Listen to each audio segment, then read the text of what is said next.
Shawn, you made it to the final table at the Borgata Winter Poker Open. Was there ever a moment when the chips were stacked against you that you thought you were going to go home? And how did you beat the odds? Well, I always wonder every time I play one of these tournaments, am I going to make it back to the final table again? Any poker player will think that. And again, I play 7 or 8 tournaments a year, so the odds are stacked against me to even defy the odds and beat out 1,000 people and make it again. One of the things that helps me is obviously the fact that it's not my job like a lot of the other guys. So I'm a lot more calm, and I'm not as upset if I get knocked out of the tournament as somebody that might be dependent on that for their income or livelihood. In that tournament especially, which was extremely cool, I was the chip leader for an extended amount of time. They claim that it was the most that they had ever seen in history.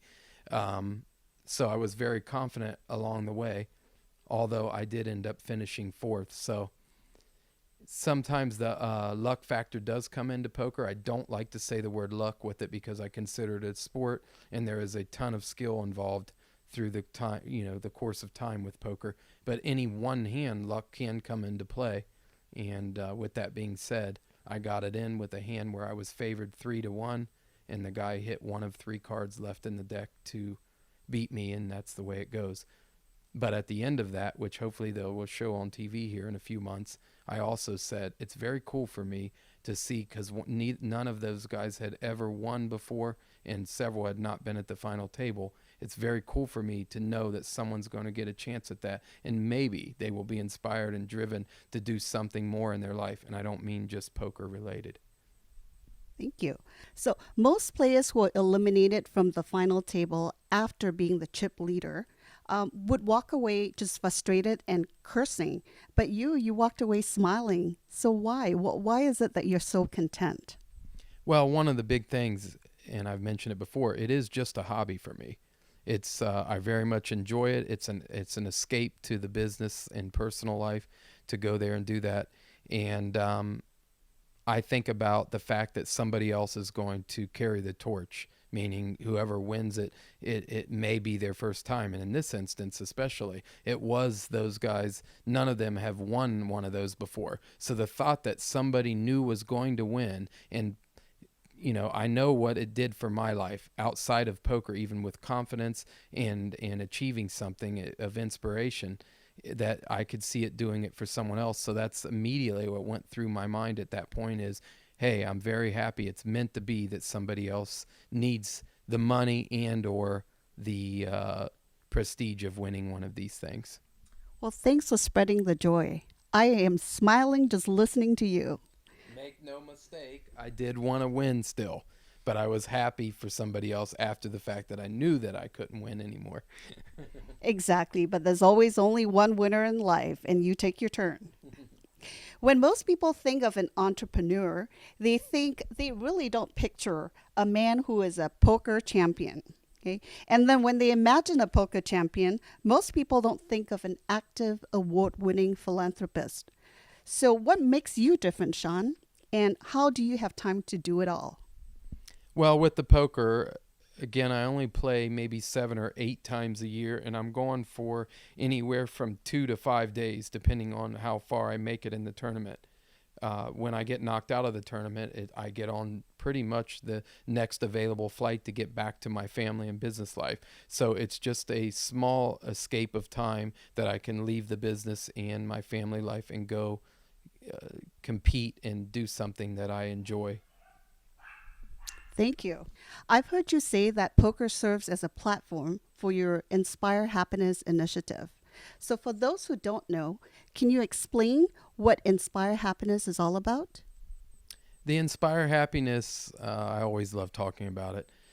It's some of the top people in my life, the top people in my company, and family members going into a room, and after 2 days of determining what my core values were and what I was as a person and what they really summed up my mission statement in life is, they came up with this Inspire Happiness. So I was overcome with emotion Again, filling that hole in my heart of trying to find myself, and I've found myself living a life of how many people could I go around and inspire and save, mainly because I wanted to help my family so much. And with these people in the room, it really wasn't set out to fulfill my need as much as it was to kind of set some direction for the company and maybe, I guess, some of my own life. But it turned into all these people standing up one after another saying what a difference I made in their life.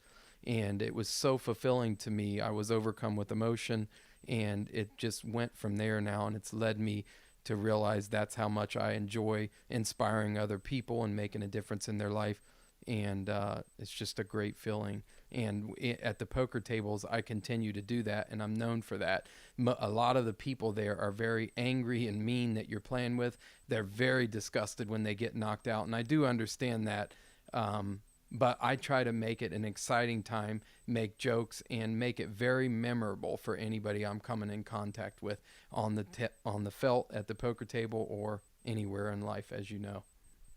Well, next time I play poker, I'm going to play with you. Well, that leads me to the next question. How is poker a platform for your message? When you're at a highly televised poker tournament, are you simply wearing that Inspire Happiness patch, or is there even more to it than that? And are you still trying to inspire happiness even as you play? Well, at the TV table, it's a little bit different. You are on national TV, so you're trying to maybe restrict some of the commentary and make sure that you don't steal the light from everybody else. I want everyone to have their fair chance.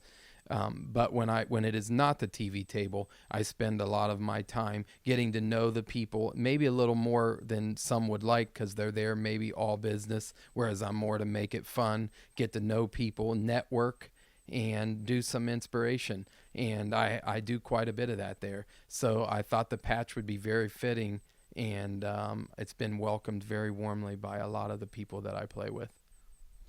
Well, that lends me to the next question. How do your opponents react to your kindness? And do they assume that, hey, Sean's messing with me, right? Or there is this common thinking that poker champions are just supposed to be ruthless. I do see that, and there are several players that I do not enjoy their company. But I will tell you, some of the ones that I used to not enjoy their company, I've broken the wall down with them, and they realize that maybe it's that they realize that I'm not there just trying to angle them, if you will, and get them to let the wall down so I can take advantage of them. I genuinely am interested in them and seeing if maybe there's something I might say or do that inspires them outside of just playing poker. Great. So, in the same vein as my last question, aren't champions of capitalism supposed to be pretty ruthless too? So, how do you manage to be so successful in your business while at the same time just maintaining your values of generosity and kindness? Well, one of the things that's helped me and I found of interest, I read a book several years back called The Richest Man in Town, and they interviewed some of the wealthiest people in every state of the United States. And what was interesting, and I found myself humbly in the same category, money isn't the first thing I think about in business or in life. It is used as a tool to take care of my family, but I don't choose to be the richest person in the world. What I really want to do is build an empire that makes a difference in people's life, and as they cross, maybe they're employed by me or they come in contact with me, there's something that I do that inspires them to come and be greater than an average person, and that they might be, if they're at a low point in their life or they need some guidance, somehow either me or the organization contributes to their future. And I want to continue to do that. So the ruthless side of me, I'll be honest, I'm not really a ruthless business person. In some respects, I can be quite soft. But my objective is to really inspire and make a difference in people's life a lot more than it is on how much money I might make. Thank you for inspiring us. The world needs more happiness. And I am sure all your employees are just really excited working for you. You are really a good man that really stands out. And I am so happy. And it's my pleasure to interview you today.